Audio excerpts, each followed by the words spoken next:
Pete Alonso was part of the Birdland Caravan over the weekend, and he was a big-ticket item. He was the biggest free agent signing, not Chris Davis, outside the organization in Orioles history. And Pete Alonso comes in with expectations. We know the power. We know the reliability in regards to games played. But Pete Alonso, what about your leadership qualities? I think it's a combination of just being an example, going about my work, and just being out there, being forward facing, working hard, performing. Just pretty much, I think one of the biggest things, if you see someone, hopefully that they respect as a professional and teammate, it's like, man, if so and so is doing it, then that's what the example should be. And then also too, there's some times where you can pick your spot and give little nuggets of information just to help out, but that there's always a push and pull of like when the timing is, when it's not the right time. So for me, it's just being aware of a certain situation, but ultimately it's going out there, it's posting, it's giving everything I have every single night. And I like that. And the posting is huge. Tyler O'Neill, Mike Elias took a swing, and it was a miss. First year, as he went on the IL 3 times after, having a career filled with the, dead periods of being active for his ball club. Pete Alonso's the opposite of that. He's played 162 games 2 years in a row. And his lowest game output was during the COVID year of 2020. So he gets out on the field and he plays and he performs. And even though he's a young veteran, Nolan, I like the fact that he's willing to, and you've already said this, Jordan Lyles, great. Kyle Gibson, great. Rougned Odor, great. McCann, great. Now you got a guy who's an all-star level player willing to assume that sort of leadership role. And it's apparent that Adley's not going to be that guy, maybe based on, pulling aside. I don't know. I mean, I've been in Oriole Clubhouse like twice in the last 2 years.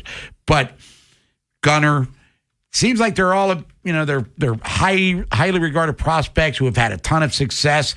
They got their first dose of suckage, and I don't think it went over too well. And for Adley, as an individual, his career's taken a strong downward turn since the All-Star break of 2024. So Alonso coming in with a little swag to him and accomplishment, all right, I think that's going to fly. Yeah, and it's really needed. I mean, you needed him just from an offensive standpoint. You needed the power boost. You needed all of the stats, right?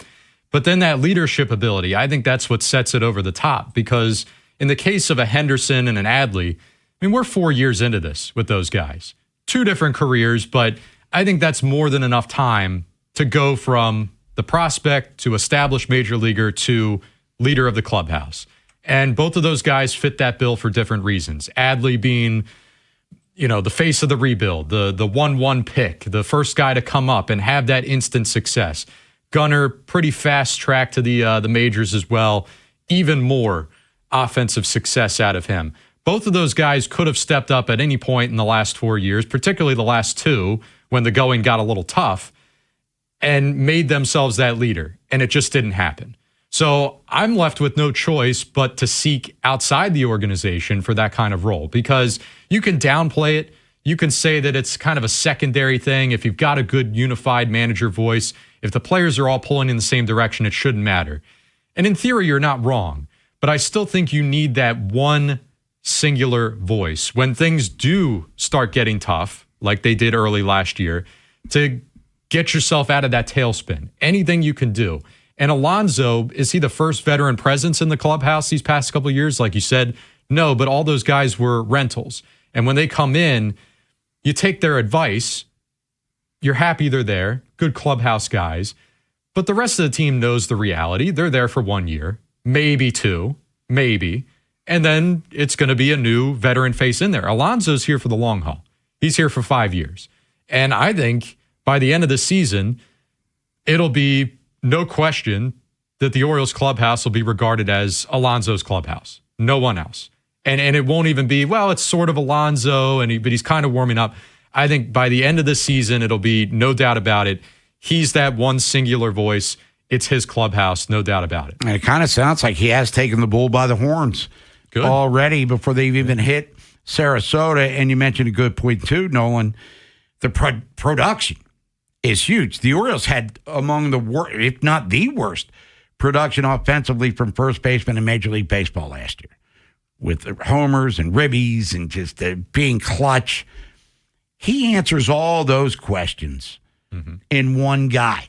Now, what happens with Mayo? What happens with Mountcastle? Who really knows? But, when you're talking 41 homers, $126, or 38 homers rather, $126, 41 doubles, an OPS pushing 9, all of those weaknesses at first base, offensively, they've been rectified. Right, and no rotating with cast. A proven commodity. No, all right, how do we get, Mountcastle a couple days this week? How do we get Mayo a couple at-bats? We have to pinch hit him here. You're really, tying yourself into knots if you're a manager trying to get all those guys involved. Alonso, it's just, hey, if he's healthy, first base, no doubt about it. Not even a second thought. If we're having a rotation, it's a DH. But first base, we're set.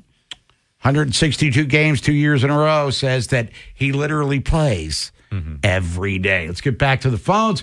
Let's go to Packville's.